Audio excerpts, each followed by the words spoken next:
So it's afternoon, so I figure we might as well just go ahead and get started. First order of business is to approve the minutes from last time. May I have a nomination that we do so? I approve. Yay. And seconding? I'll second. Awesome.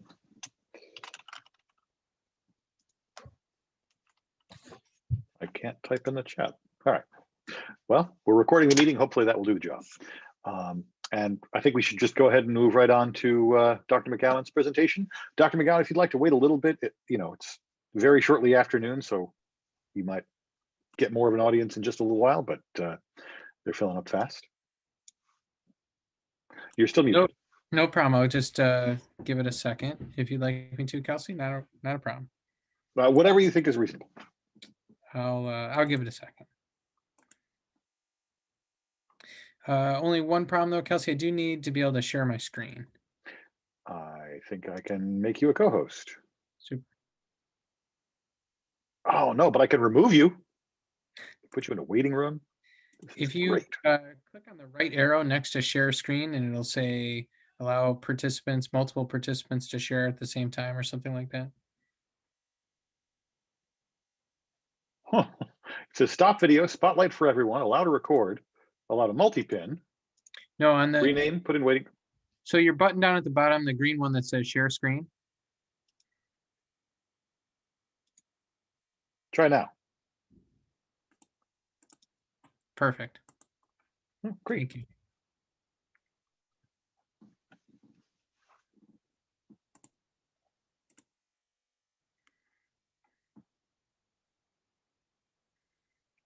We'll give people just another second. If you haven't already and you can I also go in the chat, do you know? Oh, there we go. Yep.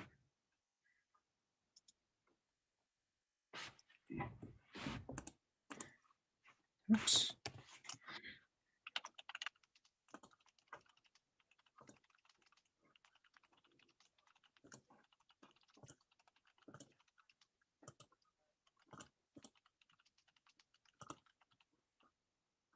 It occurs to me we never actually voted on the approval of minutes. All in favor?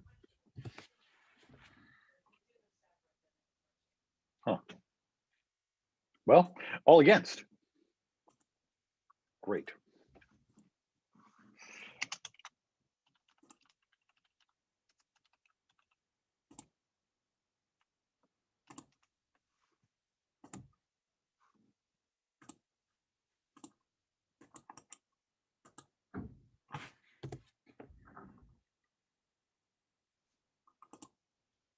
So if you haven't had a chance yet to go into the exchange and enter any feedback or ask any questions, feel free to do that. I put the link in the chat.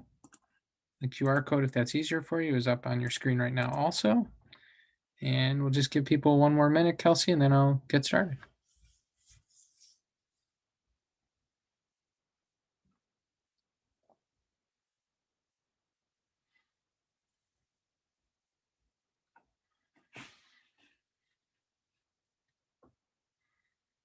Okay. Folks, I'm very excited to be presenting to you today a bunch of big topics to go through with you. One, our logo is finalized. They are on your screen. On the right-hand side in the top is the K5 Bruin, which we decided it was better to have a less vicious Bruin perhaps at that age level.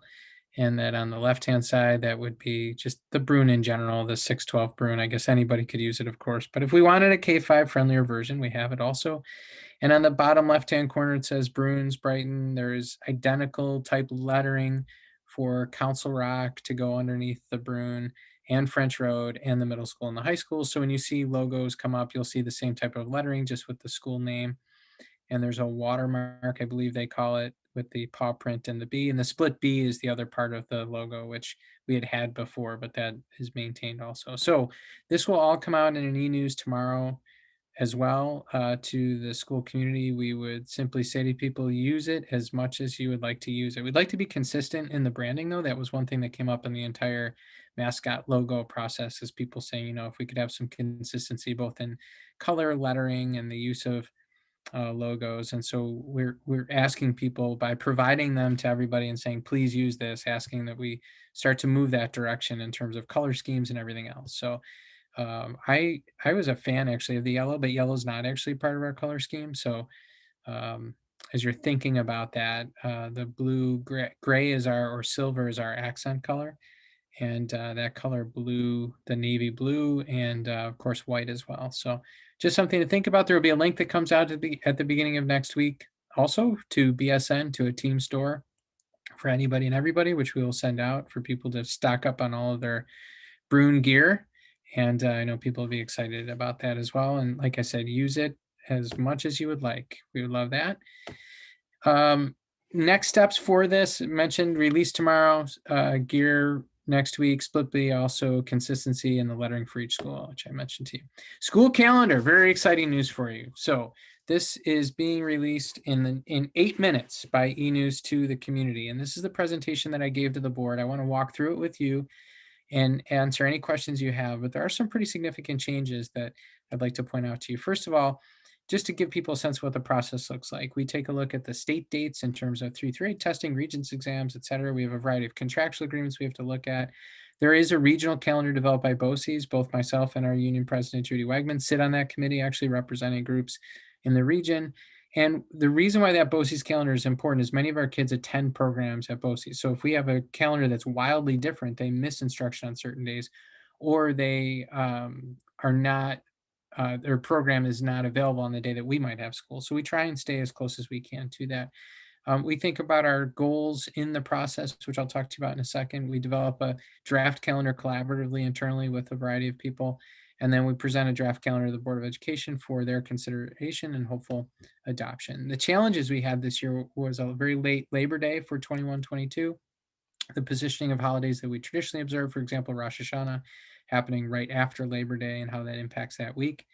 Rating day as well, which is the last day you can count as a day of instruction in June for buildings that have Regents exams, which in our case is just the high school. That was originally going to be on the Thursday of that week, which makes zero sense whatsoever. Fortunately, State Ed saw the light and scheduled it on Friday. Scoring windows for 3-8 assessments, which push our April break to the third week, so beginning April 18th, because the window for scoring goes up to April 13th. So you couldn't use that week inclusive of Good Friday as a spring break week, for example. We had a desire internally to have a more inclusive calendar, and you'll see some significant changes to that point. And a snow day pilot program. In other words, leveraging the opportunity to utilize technology to provide instruction on what otherwise would have traditionally been known as snow days. We can now think about that differently and use that day similar to the Wednesdays that we currently have, and have an all remote day on that instead of having a total closure. Our objectives were to make sure we meet the number of days that the state expect us to develop a more inclusive calendar that honors more members of our community. Think about what our calendar communicates, because a calendar does communicate your values and what's on your mind. We want to take advantage of the scoring and makeup windows to the best of our ability. So not scheduling a break during scoring windows is important. Provide certainty and predictability for families. The third week in April has been traditionally a week that we've tried to honor. It just always fluctuates based on state assessments over the last, I'd say, 7-8 years. And also make sure that we're honoring the BOCES calendar to the best of our ability because of that continuity of instruction issue for many of our kids. So the proposals we made within the calendar process would be to indicate a recognition of Indigenous people on the observed federal holiday of Columbus Day.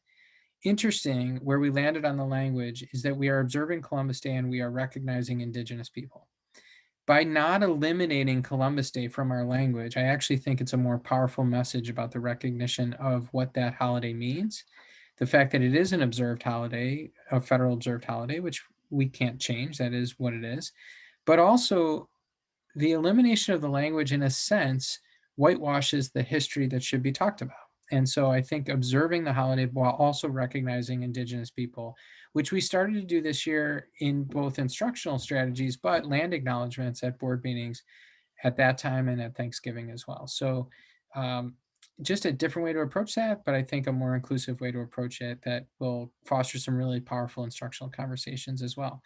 I also will tell you that is something that was encouraged, not always the combining of the language, but that decision was encouraged by 7th graders writing letters to us over the last 2 years to the board and advocating, some to keep Columbus Day, some to eliminate it, but a really powerful conversation inspired by kids, which we're excited about. We'd like to utilize we are going to utilize the second day of Rosh Hashanah for Superintendent's Conference Day. It doesn't affect kids, but it does affect staff, and it also affects the community and the message that it sends. We are not intending for that in the future to be an instructional day and to eliminate the second day of Rosh Hashanah from families observing. We did have to use it this year for staff only, and we will accommodate all staff who can't or won't or would not like to attend on that day, who have religious observances. But if we had had 2 days for Rosh Hashanah for everybody and not done a superintendent's conference day, our opening day with staff would have been Thursday of the week of Labor Day, with just 1 day with kids on Friday. And that doesn't seem to be a very effective approach. 2 days is short enough. We'd also like to and plan to leverage technology, providing remote instruction during what would have traditionally, again, been snow days, emergency days. So to provide some additional calendar flexibility, but also to think about continuity of instruction on those days. And we'd like to be flexible in that so that it looks a lot more like the Wednesdays currently, the all remote days. And finally, we'd like to be more inclusive and thoughtful in providing a day off for the Muslim holiday Eid and in recognition of Juneteenth. We're really excited about both of those additions to the calendar. It is far past time for us to recognize Eid. I think that there are many members of our school community that put their religious observance that is very important to them completely on the back burner and don't ask for accommodation and don't ask for something to look different and have said, no, I will put school in front of that. And it's heartbreaking to consider that notion that we're asking people to do that when it's a significant number of people in our community that should have the opportunity. And there's many kids in our community that have never celebrated properly on that holiday because of their commitment to still coming to school. And we'd like to make sure that we're recognizing that also.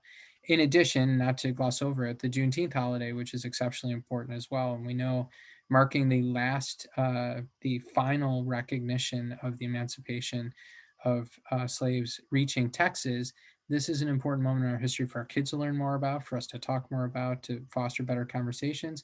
It will be recognized statewide with a day off for students, but also in our case for our staff as well, feeling that this is an important recognition and moment that, again, walks the walk of being more inclusive and not just talking the talk. And so we're excited about both of those opportunities. If the snow day opportunity does not exist based on changes in state regulation, we will not be changing Juneteenth or Eid as new holidays on the calendar. We will be looking at the Wednesday before Thanksgiving or at December 23rd as 2 days that for the rest of us are convenient, nice, and great days to have off that I like as much as anybody, but they're not religious observances, and we shouldn't be sacrificing those important historical religious observances for days off that are nice or convenient. So we will look at those two as opportunities to gain additional days if we can't utilize emergency days differently. So those are the two additional considerations. What will happen going forward? We would expect that now that we've included these holidays, that won't change in future consideration, and that the snow day issue will need to be resolved by the state of New York. So other items on the list that I wanted to mention to you, kind of the potpourri before I go to your questions. Budget. First of all, the governor's proposal is out. It was sort of indecipherable in that it was done very, very differently than it's been done in the past. And we feel right now that it is not a dramatic reduction to state aid. It is not the foundation aid that we need, but it's also not a doomsday, you're not going to get anything. A lot of it hinges on federal money. So this discussion about a federal bailout, wherever you are on the political spectrum, I will tell you directly impacts us significantly.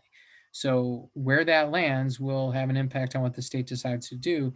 The governor's leveraged quite a bit of the funding that he has promised on getting federal money. So we'll see where that lands and be able to communicate to you. Where we've generally left things with our administrative team and in our planning is that we are expecting to not dramatically reduce program. We are looking to find efficiencies as we always do, and we are planning for that. But we're not planning on coming to you saying we're cutting all of these things. We may be able to come close to holding our own. I know there's lots of questions about full day kindergarten. It is still being planned for in the budget. What we will be doing though is communicating to the community that we are leveraging current dollars, rainy day funds, and savings to be able to maintain programs and to implement full day kindergarten. And there's an implication to that long term. So we are doing a lot of long-term planning about what does this mean in 5 years? How can we pull some types of aid like full day kindergarten conversion aid, which is available one time, and spread that out over time? And are there other opportunities for us to gain revenue? And we're actively exploring some of those areas as well. So more information to come after the break for sure, but tomorrow there will be a link in the District e-News asking people to complete the budget thought exchange and give us their feedback on what's most important to them. We do need to know that. But again, to the very specific question people have asked, full day kindergarten still being planned for. We will communicate sooner rather than later if that's going to change. But right now we are moving towards that, and that is a big goal for us in the budget process as well. Reopening has come up often, and I just want to clarify and kind of if you were on the French Road virtual town hall or the high school one, but probably even more so French Road last night, you heard this brief. I refer to it as a sermon, so to speak, but I want to get some information out to people and have you understand where we're at. And the COVID update yesterday spelled some of this out too. So bear with me if you have to hear it a second time, but it is important for people to hear. First of all, reopening terminology is important. When you read stories in the media or you hear about either the president or the CDC talking about reopening, we are reopened. They're not referring to our type of reopening. They're talking about districts and places, large urbans, small rurals across the country where nobody has darkened the door since last year, and certainly not in this school year. So their version of reopening when they talk about that is coming back to models like ours, hybrid models, models that include mitigating strategies like social distancing, for example. Number one. Number two, when they talk about reopening and you hear comments and the CDC director, and it's been said now she was acting in her personal capacity, not professionally, said, well, vaccination of staff is not essential to reopening. Again, the context is important. What she was referring to is reopening in the sense that coming back into hybrid type models or models that acknowledge social distancing doesn't require everybody to be vaccinated. And that is absolutely correct. And that's what we're doing now. I would propose and feel strongly about the idea that access to vaccination for staff members, though, is essential if we're going to talk about having doubled the number of people back into buildings.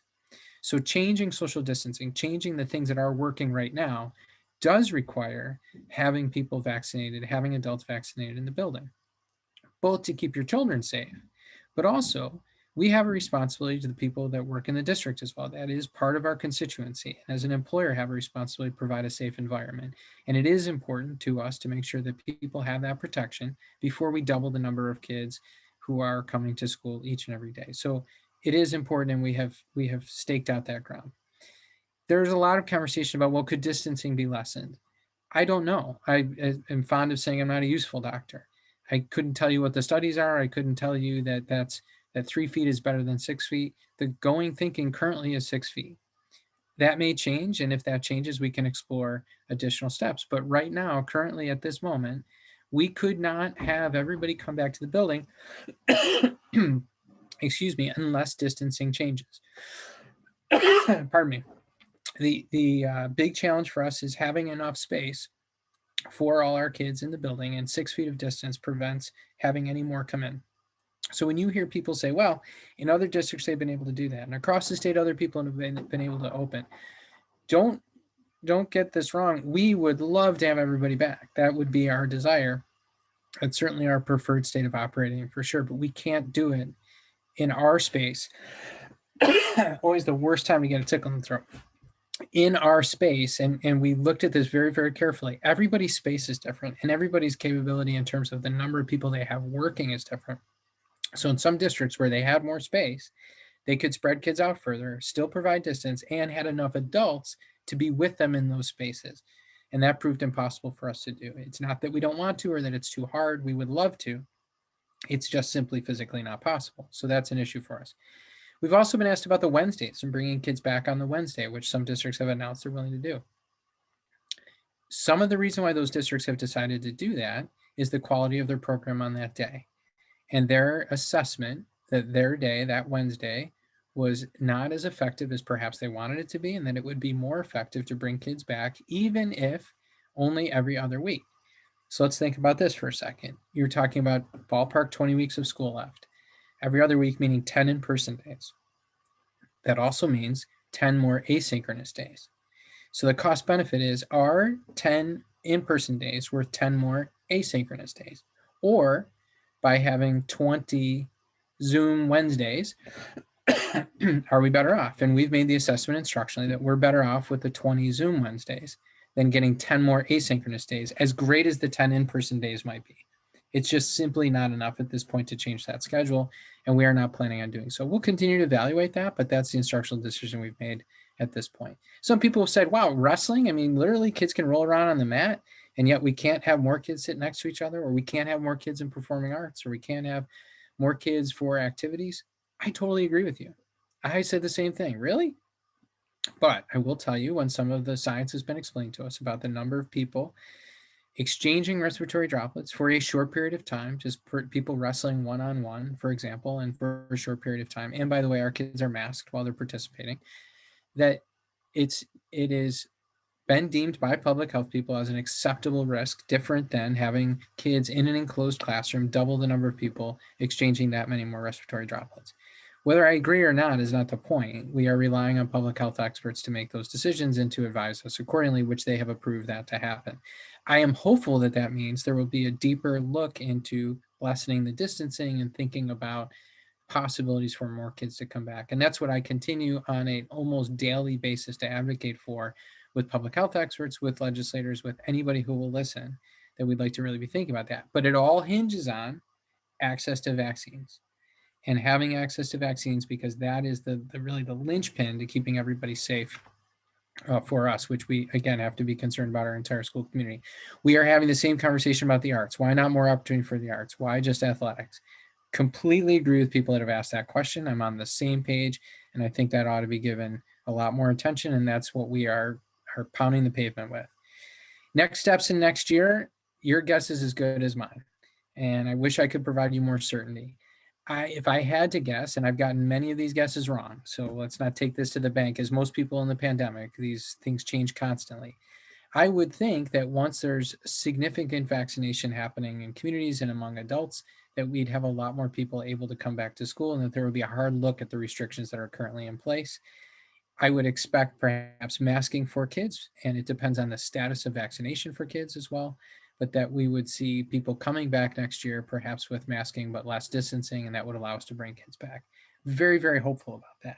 And as I hear about progress being made in getting more people vaccinated, I think that that's really the key that will allow us to see some more herd immunity, so to speak, and some more opportunities to bring more people into spaces. We'll see, but we are planning for all eventualities. I've also been asked, well, will there be remote opportunities if people aren't comfortable? I don't know, but I do know that that's what we're thinking, and that there will probably be the requirement to do that. I don't know what that would look like. Will it be you have to demonstrate a need, or will it be an option? I really don't know. Again, if you told me a year ago, I mean, we're still not at the 1 year mark of when we went out of school, that we would have operated a hybrid program. Heck, if you had told me we also would be the Bruins on this day, or that we'd have off Juneteenth and Eid, I'd say all in the next year. I'm super excited about those things. I'm very glad that we're going that direction, but these are big rocks. And if we know nothing else, the only constant is change. And some smarter person than I quoted that, but that's essentially where we're at. All right, your questions. I'll put that code back up again for you. You could take a look. And like I said, I put the link in the chat as well.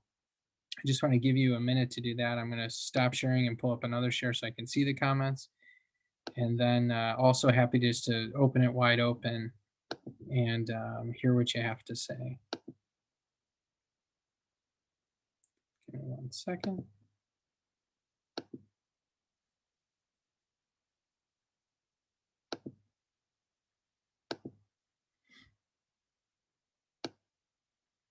Seven people, 3 thoughts. Not a lot of Q&A probably.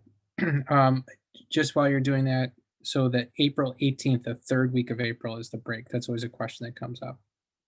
And about 10 minutes ago, an email went to you, an e-news to all parents, with the actual calendar and the presentation that was given to the board, and kind of an explanation in narrative form too. All right, so I'm going to move over to the screen, take a look at the 3 thoughts. So there already talks about continuing a remote model even after the pandemic. This learning method is working for many students. So to the point, I think I just mentioned that, yes, there is a conversation about that. And even beyond what would be required, are there ways we can leverage technology differently for certain students who this has benefited, and where school attendance is sometimes a difficulty for some kids, particularly some older students. We were definitely looking at that, and what does that say? Some of that will require change on the part of the state. So seat time and presence is defined right now by the state outside of the pandemic as being in school. So we're going to have to look at how our state can make adjustments, and we talk to them about that all the time as well. What sports will be happening this spring, at least looking at. So let me pull something up so that I give you the right information, because this is just happening within the last couple of days. We haven't announced this yet, but I'm happy to tell you that there is the section has approved a March 1st start date for football, volleyball, and cheerleading. Volleyball would be actually March 8th,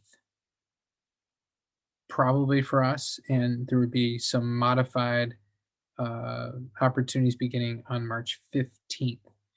And then in terms of other spring sports, I would expect we'd see baseball, softball, boys lacrosse, girls lacrosse, track and field in all likelihood. And I can't think, if I'm leaving off a spring sport, please ask me and I can tell you. I think everything else would likely be approved for a late, for example, a late April through June schedule. So like a mini season for each of these, if I had to guess. So we haven't announced yet how we're going to handle each of those sports. Those are the state approvals. And we'll get that word out probably within the next week or so while we look at facilities and how the end of the other high-risk sports seasons will coincide with when we can use our spaces. Remember, space is so much more complicated now. We've had to reduce some modified teams, particularly basketball teams, for that reason, just having the right space, but also being able to clean that space and get people in and out. And I think I have answered all of the other questions. And the hiring of new staff comes after the budget's approved and we know what we're doing for next year. So usually that's late May, June. We try and wrap most of that up by early July, but that's when it would be happening. All right, so I'll stop the share now and just ask, is there anything else I can answer for people? Any other questions? Marion's asking about homecoming. Do you mean homecoming, some kind of homecoming for this year, Marion? So Dr. Hall explained last night on the Zoom, the virtual town hall, and to seniors yesterday also, the planning of a parade, kind of a modified parade, particularly to honor seniors and some activities around that. But I don't know. I don't think I could accurately explain any other details on it other than I know he's planning it. And Marion, you might have more details that you could probably speak to. Feel free if you want to tell everybody now.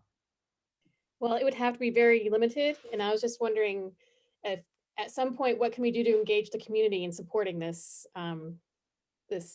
So that's my question. If you have any inside community, Chamber of Commerce or whatever, have you had any conversations with them? None. I was on a chamber meeting yesterday and we didn't talk about it at all. But I think part of that is just for us, this is also day to day. And so where I've left it with principals, and this would be for all the buildings, and I encourage them to share this with you. And I said this to Sangeeta the other day in terms of building reps, feel free to engage them in this conversation. You know, we're just past we're almost mid-month now. Kind of the first week of every month, we should do a reevaluation. So I would expect first week of March, we'll be able to have better conversations with you about, okay, here's where numbers are at now. Here's what they're saying in terms of restrictions in the state. You know, all of a sudden there can be weddings and bar mitzvahs and bat mitzvahs. What does that mean? I heard yesterday now we're admitting fans to games for professional sports, but on a limited basis. This seems to be evolving very quickly. And then there's also this growing course. There's an article in the Times this morning of public health people that are worried about states like ours that are all of a sudden starting to open up under some political pressures, things really quickly. This is a long way of me saying, I think it's a month-to-month decision about what we can do.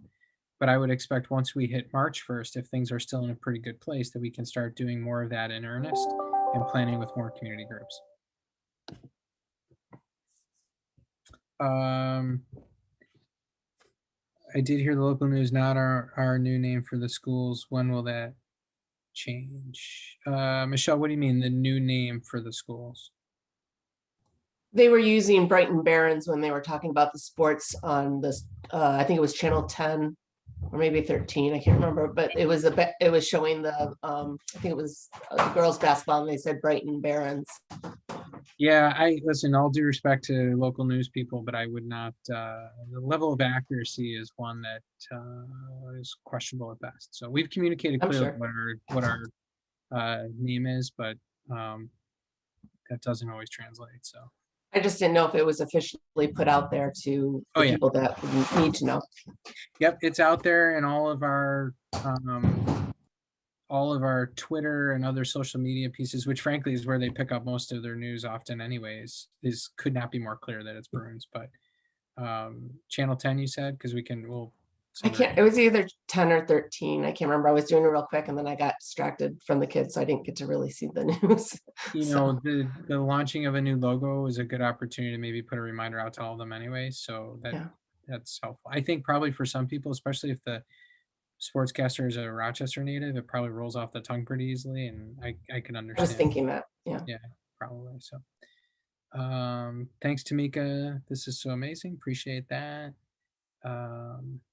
Yes, the plan would be to do modified, Heather, similar to right now. We have some modified seasons. It's like, because the other seasons are shortened, it's almost a modified, but we're doing our best to provide some opportunities for kids. I don't know, Michelle, to your question about if the sports that didn't happen modified wise in the fall will be able to happen in the spring. I don't know the answer to that. It depends on our ability to have the space, basically. And the difficulty with soccer is lacrosse. So I'm not sure if that will be able to happen or not. I mean, I have a really quick question Sure. as it relates to sports. Will the summer programs that are affiliated with Brighton, cheerleading and football, will those be able to take place? Have you heard anything about that? I don't know. I think most of the approvals for sports, so I think the way it's working in the community is if they have been approved for schools, they're approved probably actually already for, youth groups outside of school. For us, it's just in terms of space and whether we will be able to utilize that space or not, and our comfort level with the precautions that have to be taken for using that space. But that, for us, that started to open up more and more. Even in the fall, we were able to allow the space to be used a little bit differently. The answer is I'm not sure, but if I had to guess, I'd say probably. But Yay! I don't know if you take that to the bank. And congratulations, by the way, everybody. Tiffany got an awesome new job and a pretty big deal. So congratulations Thank to you Tiffany. so much. I really appreciate it. Thanks, guys. It's awesome. And Heather, Brighton Believes Day is happening. Each building has a plan for that. If they haven't put that out, I would check the principals' building newsletters, but they are all actively involved in Brighton Believes Day this year too. Any other questions for me? So I have now it'll be a 27-minute conversation with advocacy people from across the state via Zoom before an emergency meeting about vaccinating transportation people, which we're very interested in doing, in a half hour. So I'm going to bail out. I hate to do that to everybody, but I want to make sure I'm in tune with those things too.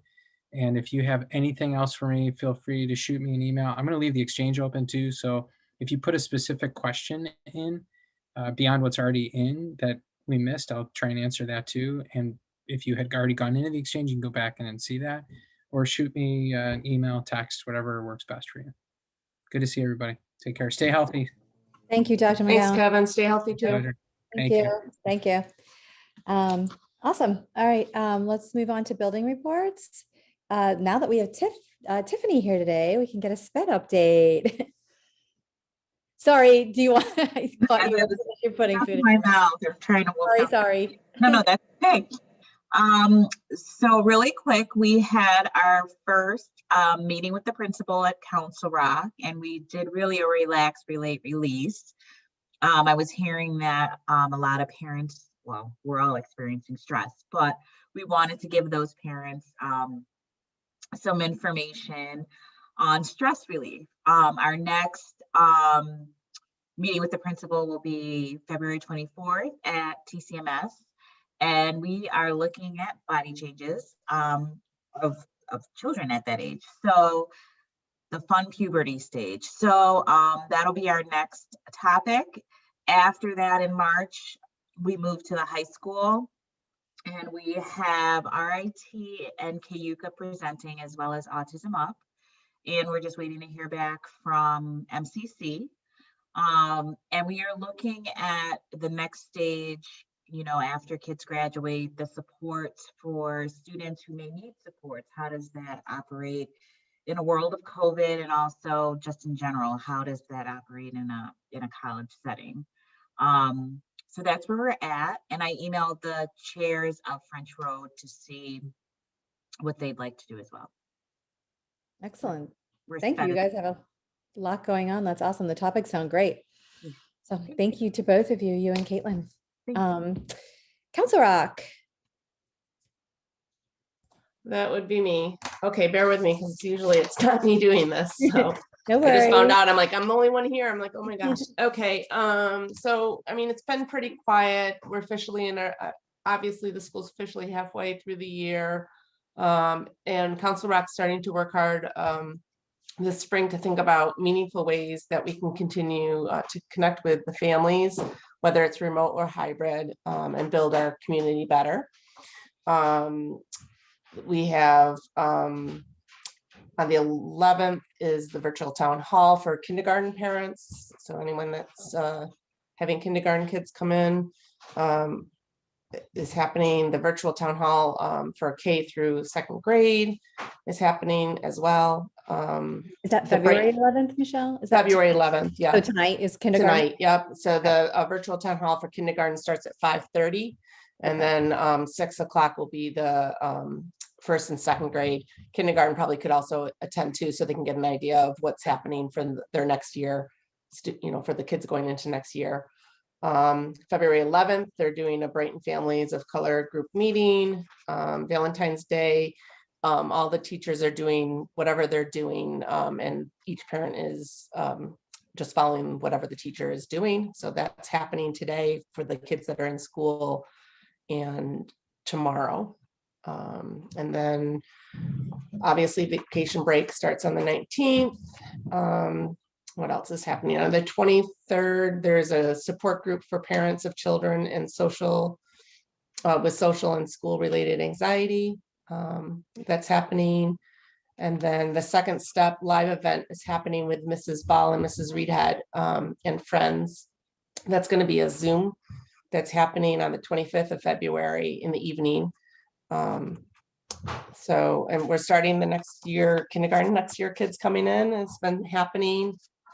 Let's see here, incoming kindergarten information night was held, and what else happened? There'll be links that are attached in the Tappan Times.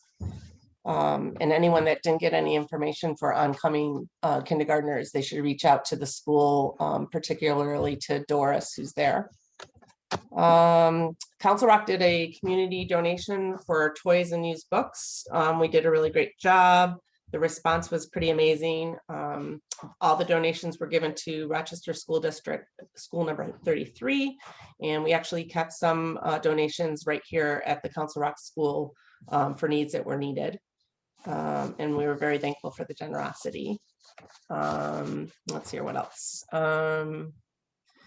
We did we just wanted to thank everybody who participated in the survey for the Brighton School District, receiving over 500 responses, which covered 78 pages of appreciation to all the school teachers and staff. So that was pretty amazing, in my opinion. I just think it's great how well we support our school district as a community. And then the Brighton Believes that was mentioned already is going to happen at our school, and all projects will be done on March 10th is what I was told. Lessons and instructions will be provided by Mrs. Ball and Mrs. Reedhead through Seesaw.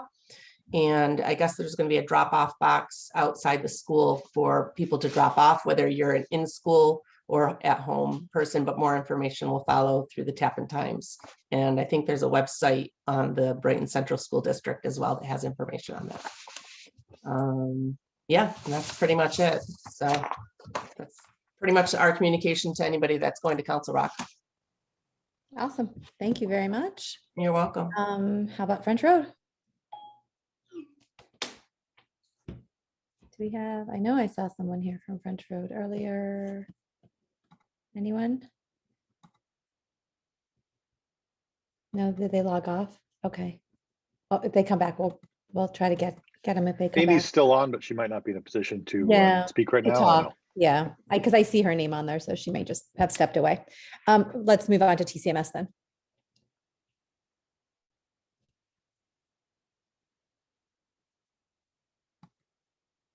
Nope. I saw Hi. her. Oh, there we go. Yeah. Wendy's on. All right, perfect. Sorry. No Just trying to worries. type something. Okay, so TCMS. Yesterday, February 10th, we had our PTSA meeting, Parenting During the Pandemic. This was an opportunity for TCMS parents to meet and talk about their parenting experiences during the past several months, as well as share ideas for parenting strategies and family activities. The session was led by Erin Cusano from the TCMS Counseling Department. We had 10 parents who signed up to participate. We are considering scheduling another session if there is some interest to continue doing that. There is a virtual town hall tonight for TCMS families at 7:45. I know that I saw Zoom links for that in a previous email that went out. We can announce there is going to be a TCMS book fair from February 24th to March 6th. The book fair this year will be completely virtual. A link will be going out soon to preview what books will be available at the fair. And families will have the option to have books mailed directly to the school or to their home. Students and teachers can create and share wish lists, which we're very excited about. And then more information will be coming soon for that. Tiffany talked about the meeting with the principal coming up on February 24th at noon. I think it's going to be a great presentation on puberty and hygiene. And so we hope TCMS parents, families can make it.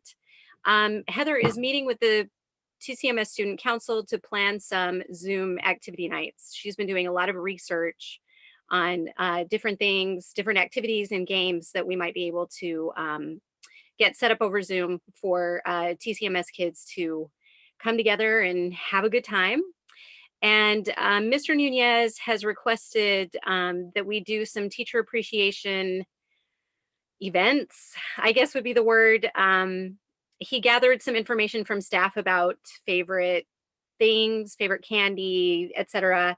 And he was suggesting that we adopt a department for a week and just provide some sunshine and joy in their lives, and hopefully they will feel very appreciated.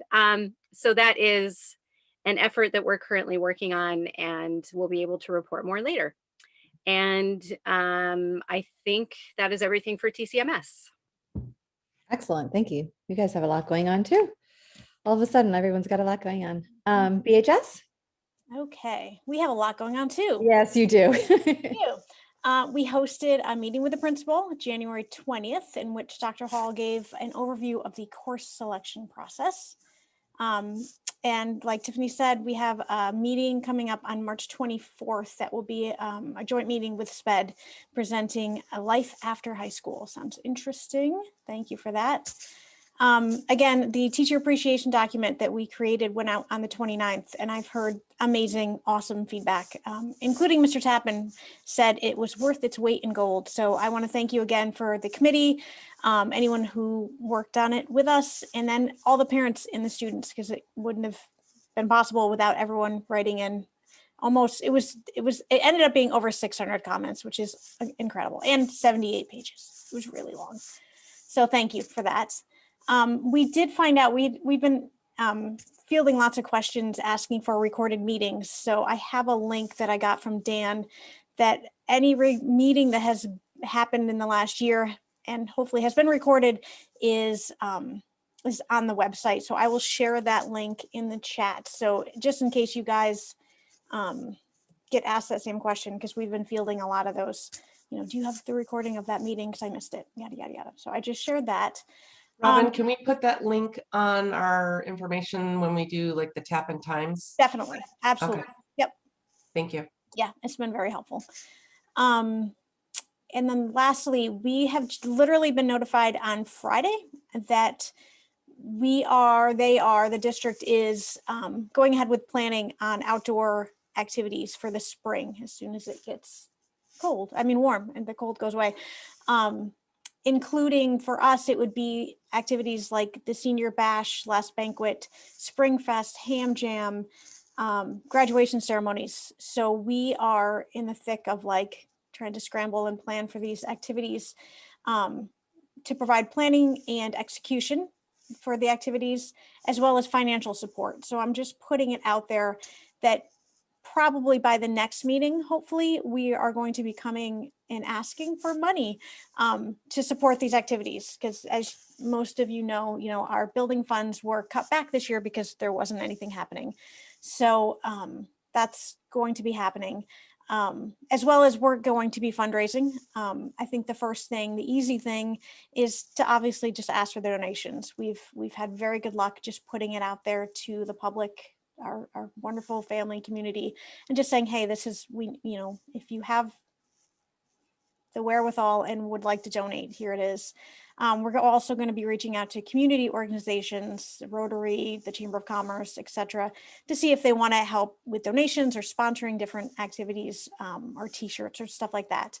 So just to keep that in mind. And if anyone wants to help, we could definitely use help fundraising. We could use help volunteering, etc., etc. So we've got a lot going on at the high school. So that's what I have. Thank you, guys. Awesome. Thank you very much. If anyone else has any fundraising ideas too, throw them in the chat or get a hold of Robin or myself, because I think we're going to have to be a little creative if we don't get enough funds from donations and corporate sponsors on how to fundraise. But I think if we just present it that, the kids will finally get to do some type of, normal activity, especially the seniors before they graduate. Hopefully, parents are able to donate. So perfect. Thank you very much. Is Board of Education, is Eleanor on, or anybody from the board that needs to give any kind of update? I'm here. I got to Okay, Andrew. Is there anything that we missed that Dr. McGowan didn't say? No, no. Our focus has been on the calendar that he spoke of, and just the types of reopening that we can see happening, and then of course going into budget season and the ramifications for that. So really, there's nothing more. I think we have teachers who present, and we're doing great things in the school despite it being such a strange time for these kids. And one of the really great things is, and Frez did a presentation, Dr. Rio, that they're honoring and really tapping into our kids who are full remote learners too. So they're pulling them into the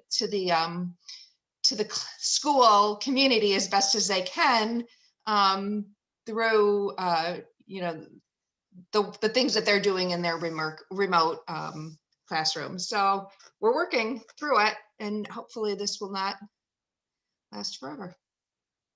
Hope so, definitely. Thank you. You're welcome. Thank you. All right, Kelsey, you're up. I see Amy's back. Do we want to? Okay, yes, Amy, do you have a Frez update for us? Sorry. That's okay. Do I have a Frez update? We did a big push to over the holidays do a bunch of food for teachers, but the remote teachers had kind of gotten left out because it was all in-person food. So for Valentine's Day, we made 35, by we, I mean Christina made 35 different bags of treats that were specifically targeted and will be mailed to remote teachers who don't come into the building for Valentine's Day. And we put out another request for funds. I don't know, Kelsey, if you saw any blip on our funds radar. Oh, yes. Yeah, we got a few more dollars.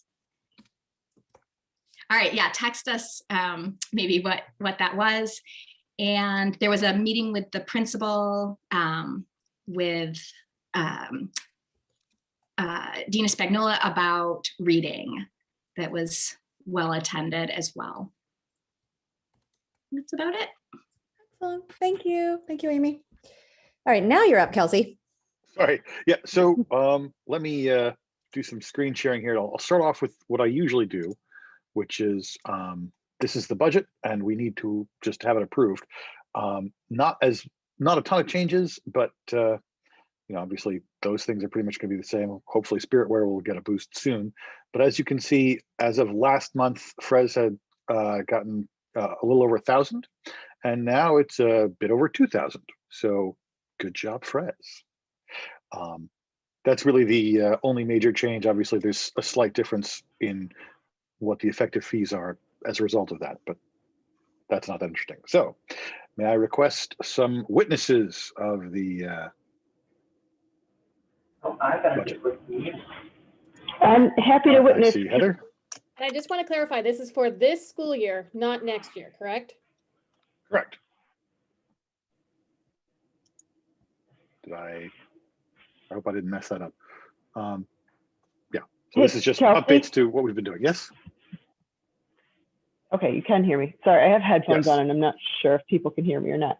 The one thing we wanted to share with our book fair fundraiser that's coming up is that usually we get proceeds as cash that comes to the central PTA for that, but because of the way that Follett, the company, handles the proceeds from the book fair, the only way we're going to get a credit to Tidal Wave, which is a way to order more books. So we're not going to get the usual cash amount for that. So there's a extra thing to be aware of there of we're going to have the ability to buy books, and it's possible we can work out an exchange with the librarians and then maybe get cash back. We're not completely sure on how all of that works, but we're going to need a little bit of your help with that. / we also need to decide as a central PTSA, do we want the book credit? Are we going to just donate it back to the libraries? Do we want to talk to the librarians about a swap for cash somehow? But yeah, there's a complicated item there. Do we want to wait and see how much money we get, or do we want to decide ahead of time?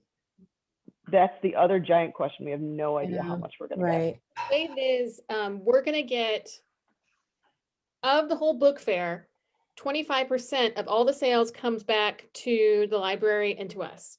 Of that 25%, PTSA gets 15% of the 25. So it's usually only around $200. So just being realistic about how much it might be.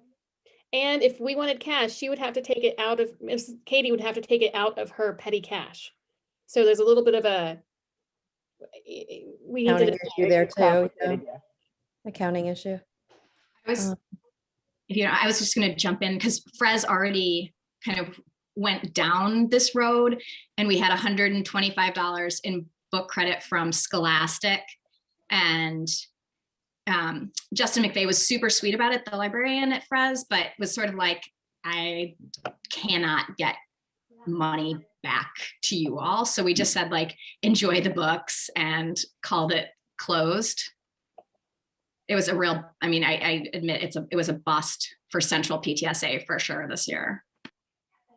We can handle it. I think that's perfectly reasonable. But kids still get books. Yes, Yeah, I think exactly. it's more important that we have the book fair than it is to get the money from it. We could also take, the tidal wave credit that we get as part of PTSA's cut, and we could look at teacher wish lists or something like that and donate books to teachers. So teachers have a way of creating a wish list in the website, but there's no way we can access what that is because of privacy. So maybe that's something we or chairs can do, like open up the book fair when it's active and like write down what teachers want if they made a wish list.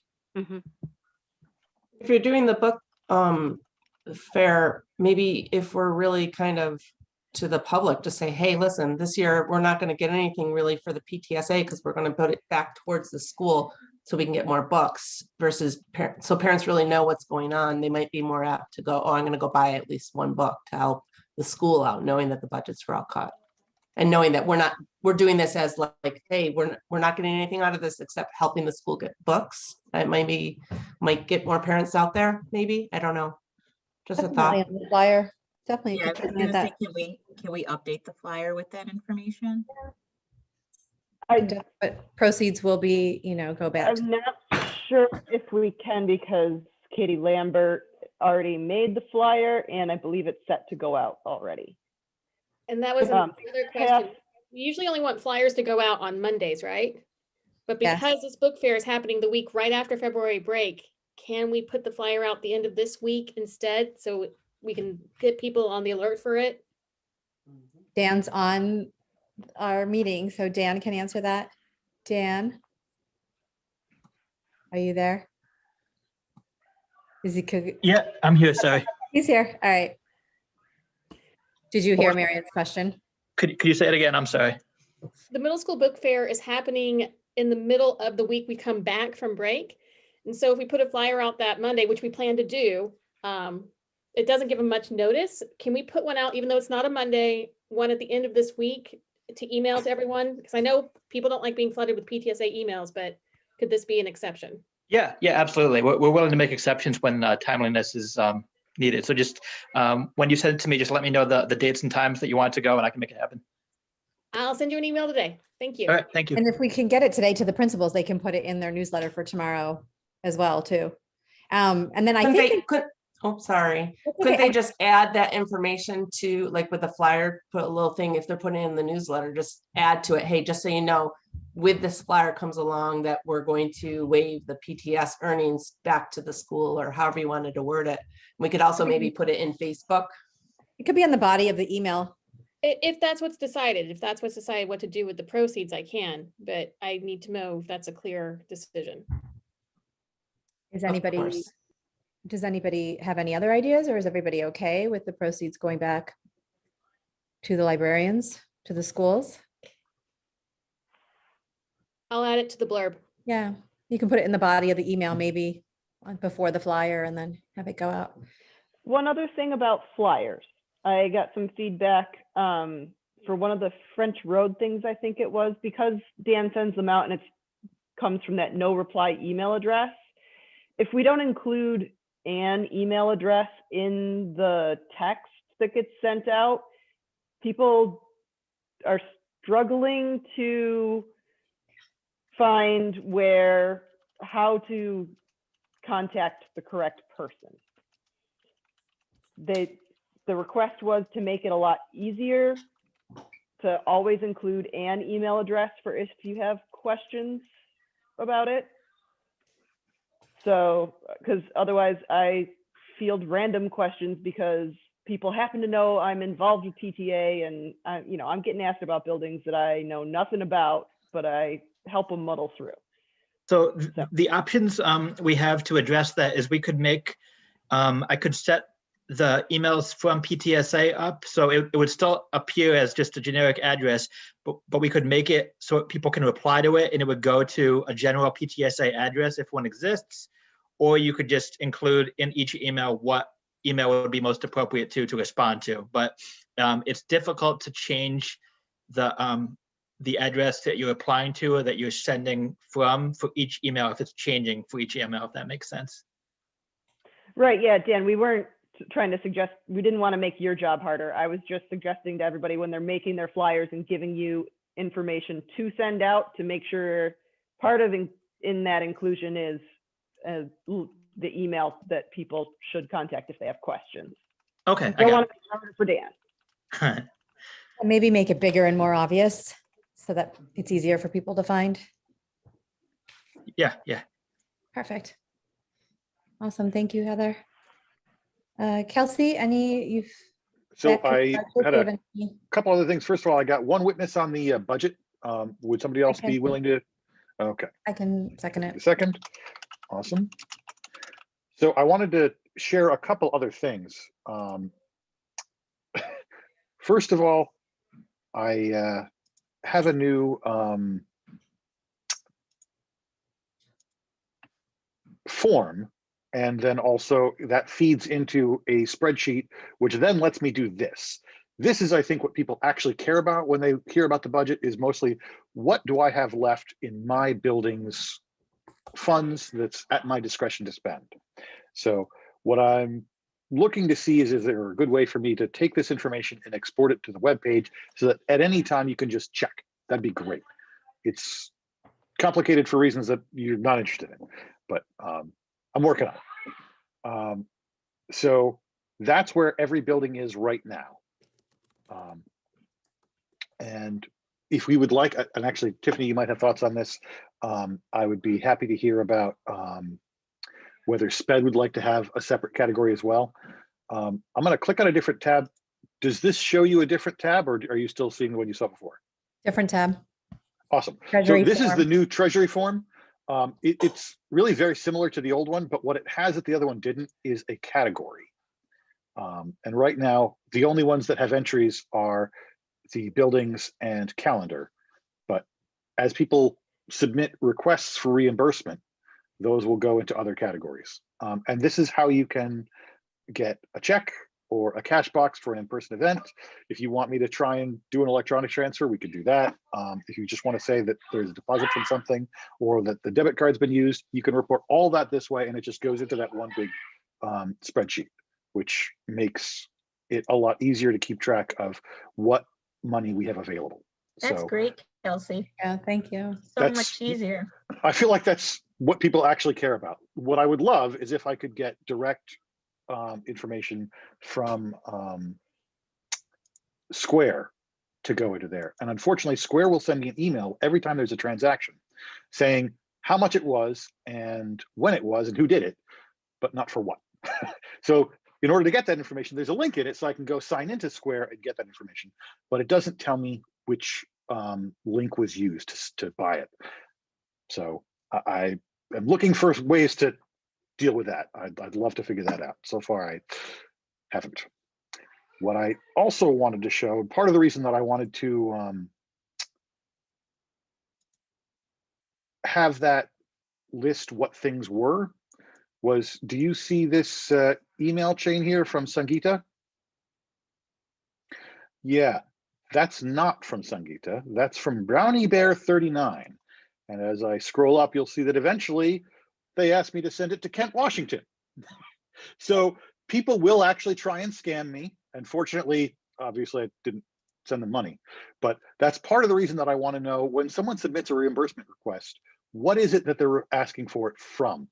So if you're saying this is for the, a BHS program, I'd like to be able to check with the BHS chairs and say, hey, does anybody know who this person is? And this is okay or not? So that's, I apologize, that's going to mean some more contacts if I see anything that's unusual. Obviously, almost all the funds that we spend are going to be spent by a very small number of people who are going to be well known to me. So rarely is that really going to be necessary, but it is sort of useful to not send $3,000 to Kent, Washington. So that was fun. One other thing I wanted to say is the way I'm thinking about this is that your building funds plus all of your fundraising, you can just spend. I'm happy to sort of think of that all as up to the discretion of whoever the building chairs are and anyone that they have as, chairs of hospitality or teacher appreciation. That's all just sort of not something that we need to vote on. However, as has already been alluded to elsewhere, it would probably be good for us to have in the budget some named items where the whole board approves that we're just going to support kind of a lot of other things. And that includes signs for seniors or possibly other stuff to sort of celebrate the outgoing class. And I obviously was in a Zoom recently with the BHS folks, and they suggested BASH, a senior fundraiser or other activities, but I haven't heard as much about other buildings because I didn't happen to have a meeting about that. So that's something that I think we should do a little bit more of so that we can have that sort of budgeted for ahead of time. And this year, although my expectation is that we're not going to be making as much of the money as we normally would, we still have like $20,000 in our checking account and $20,000 in our savings account. We have a lot of money that we really shouldn't have. That money should be spent. And this is I mean, if we're going to have a rainy day fund, this is when it's raining. So I would encourage us to vote for a lot of those things. And as BHS said, they're going to be asking for what that is coming up soon. I'd love to hear other people's thoughts if there's things that they think that we probably ought to have for other buildings, or if you want to talk about that at all, this seems like a good time to do it. Kelsey, I wonder if like for a grade, just I'll take seniors, for example, if we have a set amount and instead of saying, this is for lawn signs, this is for bash, this is for, balloons for graduation, we say, here's a lump sum that you can use for senior activities. This is your budget, so to speak. You decide how much you want to spend on what activity, or whether you want to cut out an activity or do a different activity. Or if a scenario like this year comes along again, where we're really going to have to think outside the box for bash, it's not going to be a traditional bash, traditional graduation or banquet or anything else, even Springfest. The funds might be used a little differently than they would in a normal year. But then instead of coming back and saying, you gave us 1,000 for bash, but we need 1,200, but you gave us 500 for balloons, but we only need 200. This way, if we just have a lump sum, people aren't bothering you. The BHS chairs or the bash chairs or whoever can say, okay, this is how much we have to work with, and we have to stay within this budget. I don't know. That's just a suggestion. Yeah. No, so there's two issues, basically. There's what do we approve as a board, and how is the accounting done? And I think that the way that I would sort of prefer to do things is to approve as a board, say it's $100 per year, like per class year, in building funds for every building. So I think in the future, probably what we ought to do is like 300 for CRPS, FRES, and TCMS, 400 for the high school. And then rather than having them just have a large number of building funds that we approve, have a variety of other activities that we're assuming they will pay for. Once that's approved by the board, it all just goes into the BHS account, and we know what their responsibilities are. They're supposed to be doing things like balloons and bash and Springfest or whatever it is that we approve. But then they figure it out. And on the accounting side, it's just, you've got this big pot of money, you spend it as you see fit. You know what we sort of expected you to do with it. But we're also, and I think this is true of all of our spending, we try to respect donor intent and the intent of the board when they approve spending.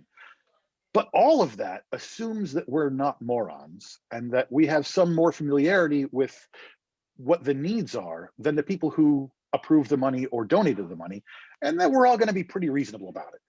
So while I would love it to be the case that if you have, like, you're the chair for FRES, you're keeping track of exactly what it is that people donated money for and what you're spending it on, I think that having a sort of relatively loose, intuitive sense of what it is that people are communicating to you that they want you to do, and you're basically respecting their motives, that seems to me good enough. In fact, probably even better than being very persnickety about spending it on exactly what they said that they wanted and ignoring opportunities to do things that, as you say, are just more efficient. So as long as what we're doing seems like it's the best way that we have to serve Brighton students and families, that seems great. Is that a general orientation that anybody has any problems with or would like to tweak my understanding of it all? I think that's what the budgeting for the high school had been previously. It was like things lined up, but it didn't add up to the full 800. So there was like some discretionary difference. So 800 was what it was, but the bus tour, which is 1,000, was a separate line in the PTSA budget. Right. And so going forward, this is a conversation we don't need to have now, but senior signs are going to be around 2,700 a year. And again, that's a conversation for later to talk about community donations, but just that would need to be a separate line item and not in the BHS budget. Well, so I think it would be approved as a separate line item, but then get put into your budget for spending. Does that make sense? So we would have, a whole bunch of things that we just say, hey, we're going to approve 2,700 for signs. We're going to approve, $150 for cocoa and cram or whatever it is. And then all of that goes into BHS. We assume that you're going to be the people who do that and execute it as makes sense. Oh, and here's the fun part. At the end of the year, those aren't real accounts.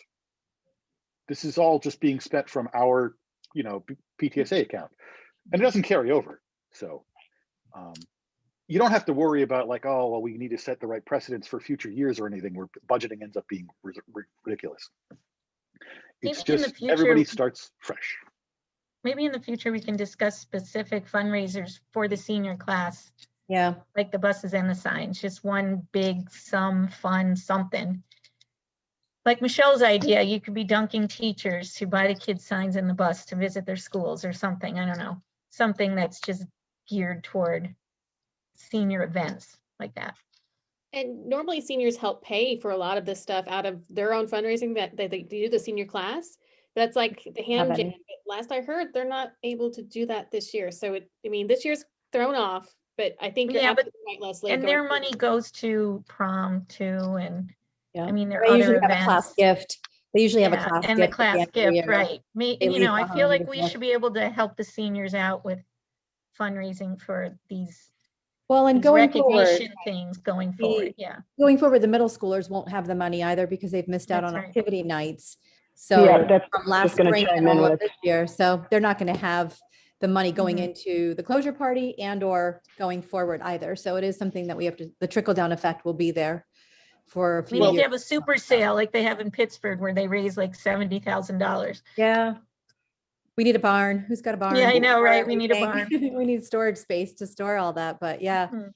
they do raise a ton of money that way. Yeah, Um, but an event, I'm just saying a big event, something big big. event. I don't know. Well, the well, food truck food rodeo truck is always rodeo really is a good, good but we one. Yeah, couldn't do that this year. Maybe Yeah. at the end of the year, we can try maybe to in do, the spring we could do. Yeah, at the yeah. end. Or June, maybe around June when they're planning on doing all the senior events. That's something that we can do.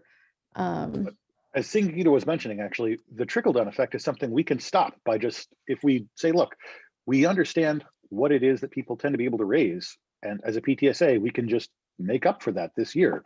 Then that kind of prevents that from being an issue, right? Like if the class of 2027 right now is in a hole of like $2,000 compared to what other classes would be, you can just vote to give them $2,000. And the bad news with that is it seems to devalue the efforts of other classes which were actually trying to do these things. But it seems like it prevents that equity issue from being an issue, where part of what's going on is people are staying home and not doing their fundraising, which is a responsible thing that they should be doing. We want to support that. So anyway. Online fundraisers, if we can find more, or take Yeah, out fundraiser, take out fundraisers where you take out food. Yeah, that email about a restaurant for each building, something like Yeah. that. A different week, each building sponsors a restaurant Yeah, and you do take out on a different night. maybe we could try Yeah. that. Those are so easy to set up. Right. Most of them you can set up online Yeah, and then just have, the proceeds just go directly into our account. It's kind of an easy way. It's like the cookie dough. It's pretty an easy way to make money with minimal effort. So, mhm. but yeah, so think about it. Like BHS said, they'll be back next month with, I think, actual numbers of what we're going to need to help fund for end of year activities for BHS. So we'll have a better idea then. Another idea for a fundraiser is, now that we have our new logo, our new mascot and our new logo, we generally have a spirit wear sale in the spring. So that is something that we can do in the spring, sell t-shirts and spirit wear with our new logo and our new mascot on there. I don't know how people feel about that, having another spirit wear sale. It would be, again, just like the one in the fall, completely online. A mask. I see that, Michelle, you put mask on there. I know the school's doing some spirit wear sale. I just heard Dr. McGowan mention that too. They're doing a spirit wear sale next week. They're sending it out. So maybe we wait until April and do more t-shirts and shorts. We do more summer gear than we do winter gear. They're not doing masks within that. You could do just a PTSA mask. A mask. Just masks, and then it's all the schools. And just do a mask with a logo. Yeah, I mean, if they're not including that, just a thought. Yeah, we can look into that. My only recommendation, I know in the fall we did the spirit wear and I always buy stuff, and I purchased the sweatpants, and I don't know what product they use or where the cotton came from, but I washed it once and they were pilling and shrunk. But maybe I gained COVID weight as well. So I don't No, I don't think so, Tiffany. I think that we had some issues in the fall because inventory became an issue and Okay. supply became an issue because the the first batch of sweatpants that we got were, I think they're normal sweatpants and the quality that they normally serve. And then we had like another batch come through, and those, they couldn't get the same brand, they couldn't get the same quality Right. because of supply chains and because of inventory. And so we did, and that the sizes were completely off. If you ordered a small, it came out looking like a large, and then some of the larges looked like extra small. So there Yeah. was a lot of that. And it was a lot of supply chain issues, which I'm hoping by now is not as much of an issue. Inventory and supply chains is not nearly as much of an issue. And I think this time around, if they tell us a particular product has supply chain issue, we would just email people back and say, we're just not going to offer this product. If you want to get something else that they know that they have in stock and that is a quality product, we do that. But no, I think you weren't the only one, Tiffany. So I'm sorry about that. But yeah, you weren't the only one. Okay. It was a Thanks. manufacturing, yeah. You know, and I think the company tried really hard to try to fix things for us. I think they were kind of just frustrated too, because they weren't getting their product. So one last thing I wanted to mention, although that spreadsheet that I showed earlier is pretty well updated, it doesn't have anything that I haven't received the reimbursement request for yet, which is going to be important because I know that one of the big ones from BHS hasn't come in yet. And I don't think I've seen a reimbursement request from Council Rock this year, this school year, I should say. So I know that Lindsay should have given you at least one I might have reimbursement. actually put that for the wrong thing then. And I know there was two, but I think she lost the receipt on the first one. Got it. So, and it was just for teacher appreciation. I'll put a note Let out me to check her to now. ask. Oh, wait, no. So I have something from Lindsay for a FRES faculty meeting. Was that for Council Rock? Friends. Lindsay Keck is Council Rock. Okay. So I think that was probably just wrote the wrong thing. Wonderful. Yeah, her last letting me K-E-C-K is her last name. Yeah. Yep. Yeah, she's And Council I'm Rock. looking right at the submission here. So good to know. Thanks. What's the procedure if one of your people lose their receipts for an event that you know that they spent money on? I don't have one.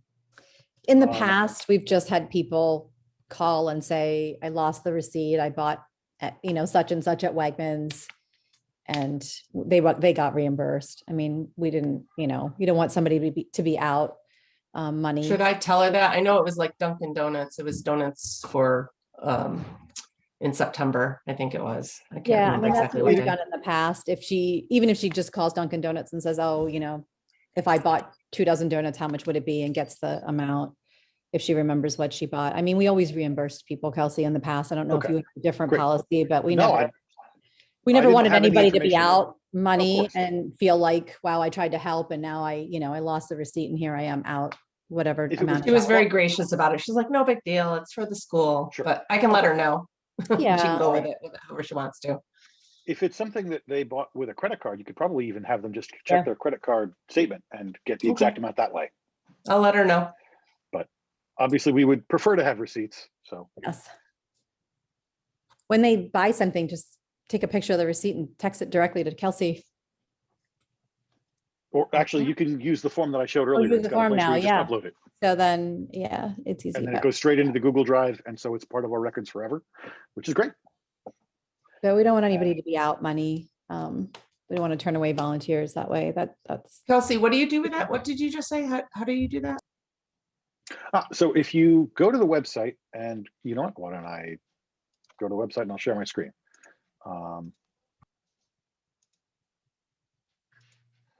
So if you go to BCSD and check out the Brighton PTSA page, down here is forms and logos for event chairs. And this is really the page where I just put everything that I care about. So this link here, reimbursement check voucher form, brings you to the Treasury Form. And that's kind of everything that we're going to be using until we have cash boxes. Once we have cash boxes, we'll have the money handling form. But until we start doing in-person sales again, that's not going to matter. So here, one of the things that you will do is add a file and that can be like a picture of a receipt, or if you've got a digital receipt that you've got as a PDF, you can put it that way. And actually, Christina Pearson recently noticed that I only have this allowing you to add one file. So I've changed that. So now you can add up to 5 receipts in the same time. And that just goes into that spreadsheet that I showed you earlier. So those go into the drive, and there's a link to in the spreadsheet to the file. So whatever future treasurers there are can go and look at any of those. It's wonderfully easy. I love it. But I think that's Thank all I you. had from treasurer stuff. So we can move on to, I think it was Nancy Beck. Okay. Nancy Beck.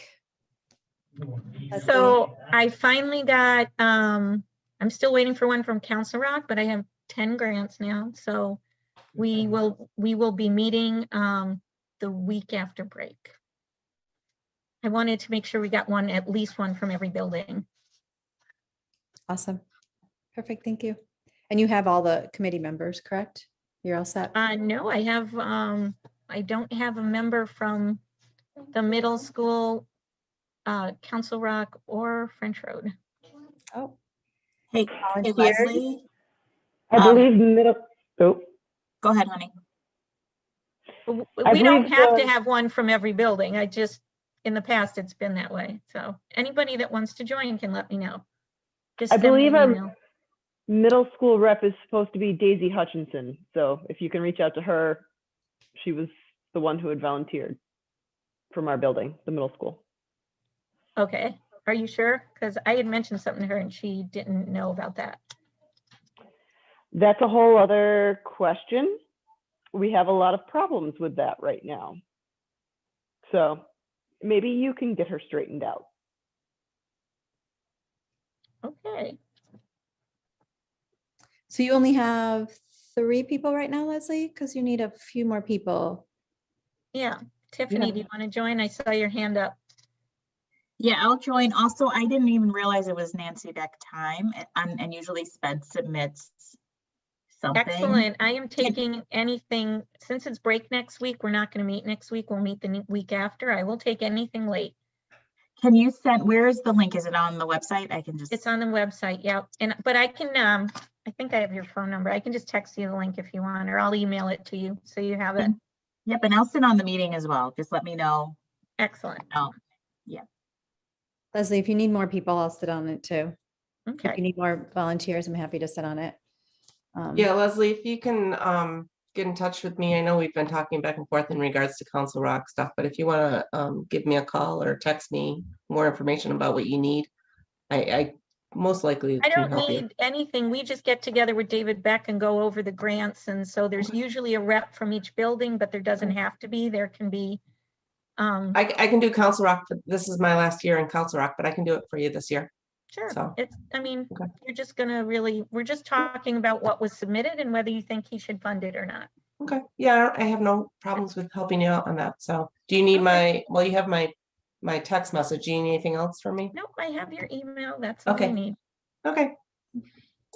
Cool. Perfect. Thank you. And then Emily, if you're on, just lifetime membership. I don't know if you've got a date. We are going to do that this year. It will be virtual. It will be, I believe, the first week of May. I don't know if Emily's on there or not.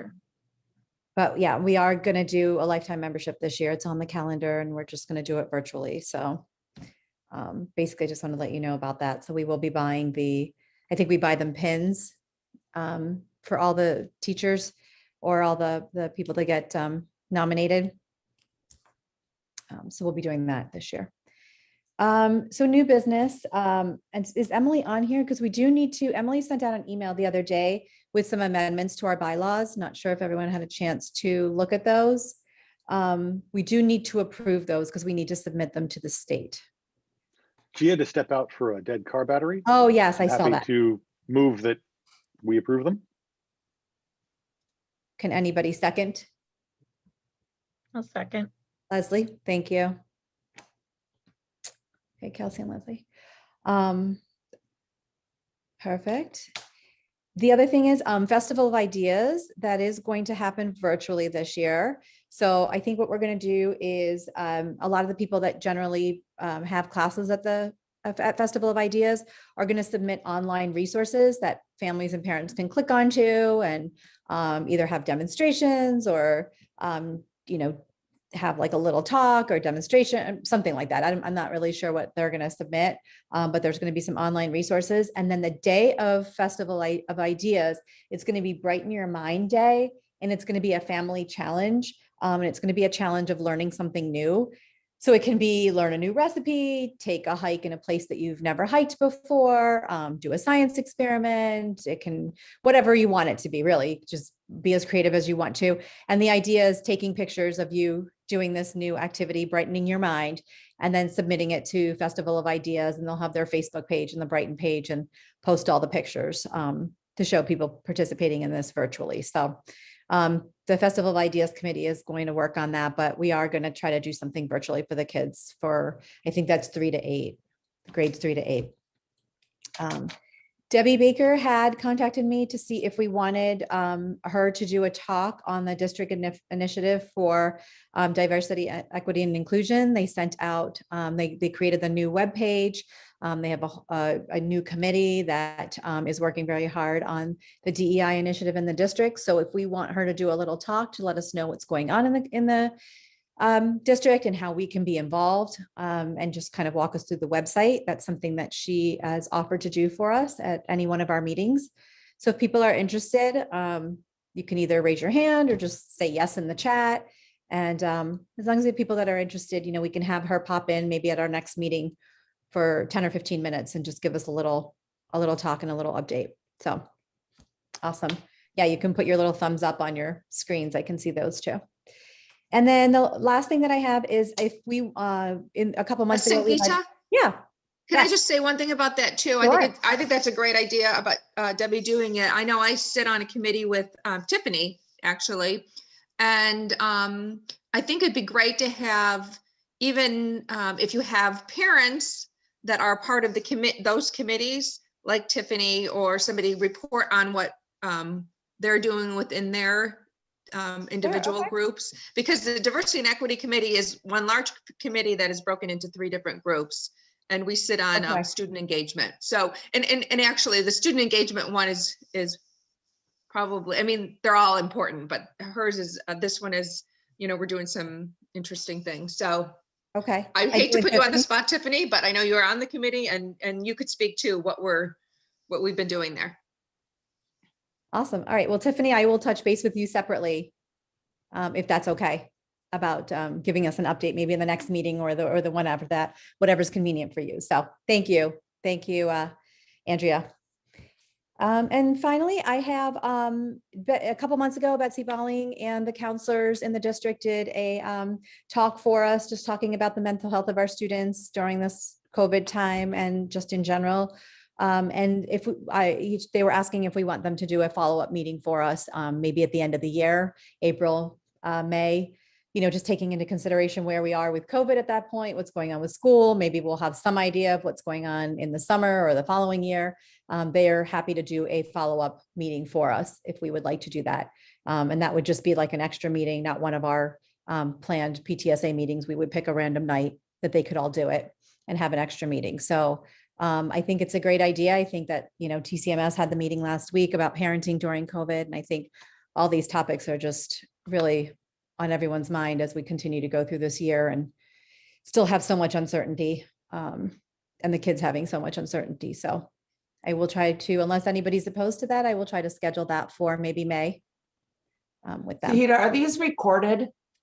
Yes. And will those be also put up on that webpage? Yes, I can. So that is recorded. Dan, the district actually records that one for me, or Betsy records it. Someone in the district records it, and Dan usually has it up the next day with a link onto YouTube, but we can definitely get it on the website too, of course. I think that would be great for people to be able to, I know there's a couple that I'm like, I'd like to go back and try to find out where that was. Sure. So. Yeah, no, we do record them, and we can definitely have them on the website as well. Great idea. Fabulous. So, and I think that's it, unless anybody else has anything else. I just have a really quick thing when you mention a random night. So my new role is at Willow.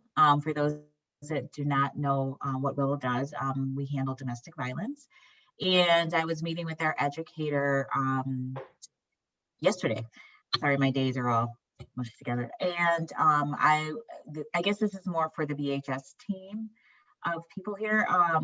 What do you think about hosting and for the parents, signs of abuse in teen relationships? I don't know. I know they So- covered some of that in health class, but to be reminded or to have it special focused, I see that's I would definitely involve the health teacher team, you know, and connect them with our educator here. But what do you guys think? Specifically for parents. Yeah, I think the health. And then I don't know, she goes into the, well, she used to go into the schools to teach for kids. So, but yeah, I wanted to do something for the parents on recognizing signs. I think it's a great idea. And the Could you more open that even- up to the district? I don't even know that that necessarily has to be high school, because there's little kids that are being abused maybe by not mom and dad, but you know, a babysitter, a grandparent, an uncle, like other different signs of abuse that parents could look for. I think that's great to open up to the whole district, if that's okay with you. Oh yeah, that's fine. think I'll that- email Kevin. Yeah. Just to and CC you, Sangeeta, and go from there. Yeah, But perfect. That I would be immediately great. thought, I'm like, this would be a good parent. That would be, yeah, I think that would be great, especially during COVID, where I think Yeah, the numbers of, you know, with abuse, I mean, the it's statistics are actually rising. almost doubled in our county. Yeah, yeah. So that's just Tiffany, sad. I would suggest you email Kevin, and like Dan's on right now, I think, and he certainly could bring that forward as well, but I think that's a great idea. Thanks, guys. But I do like the idea that you had of focusing on teenage relationships. So, I mean, yes, bring it district-wide, but maybe each school have a different focus, because, I mean, elementary school kids aren't having relationships with each other, but you're right, Sangeeta, they should also have awareness. So I was thinking the same thing, Marion, to have something that's kind of touches base at the right appropriate levels for each grade, for kids and for the parents, and have it be kind of, let's make our community be a safer place by educating everybody. Could that be a meeting with the principal? Could that be a topic for meetings with the principal? I can email all the principals as well. You know, at each school and just say this is. It's gonna be like a mental health awareness. It sounds like that's. Oh what's gonna- yeah, that'll go in with the mental health talk. Yeah, signs and, you know, signs And to if- look for. If those are recorded, we could put them on that page as well, so people can go, if they don't want to be seen on the actual meeting, they can go and see it on their own. Because some people don't want to, like, I don't want to be part of that, you know, they might want to have more of the True. privacy. Yeah. So if we can record it and put it out on the webpage, we can say, hey, it's, if you can't make the meeting, here it is. Recorded, yeah. No, I agree. That's a great suggestion, Tiffany. Excellent Thanks, suggestion. guys. Thank you. Yeah, I think meeting with the principals for age appropriate, and then maybe, you know, with the district for general signs of abuse. Perfect. Awesome. Anybody else got anything else they want to talk about or bring up? Nope. All good. All right. I think we are done. Stay healthy, everybody. Everyone, have a nice break. Yep, stay healthy, definitely. And Stay happy warm. Valentine's Day. Stay warm, stay happy. All of it. Thank you. Bye, guys. Thanks all for coming.